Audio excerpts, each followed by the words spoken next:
بشنو از نی چون شکایت می کند، از جدای ها حکایت می کند، که از نیستان تا مرا ببریدند، در نفیرم مرد و زن نالیدند.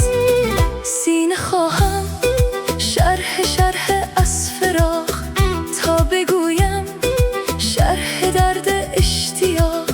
هر کسی کو دور ماند از اصل خویش، باز جوید روزگار وصل خویش. من به هر جمعیتی نالان شدم، جفت بد حالان و خوشحالان شدم. هر کسی از ظن خود شد یار من، از درون من نجاست اسرار من. سر من از ناله من دور نیست، لیک چشم و گوش را نور نیست. تن ز جان و جان ز تن مستور نیست، لیک کس را دید جان دستور نیست.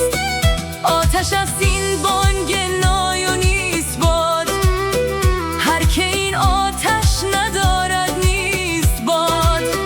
آتش عشق است کان در نی فتاد، جوشش عشق است کان در می فتاد. نی حریف هر که از یاری برید، پرده هایش پرده های مادرید. همچون ای زهری و تریاقی که دید، همچون ای دمساز و مشتاقی که دید.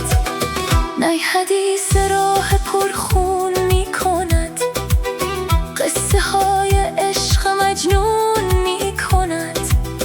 محرم این هوش جز بیهوش نیست، مر زبان را مشتری جز گوش نیست.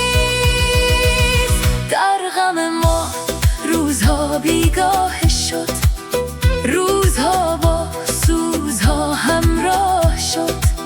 روزها گر رفت گور و باک نیست، تو بمان ای آن که چون تو پاک نیست.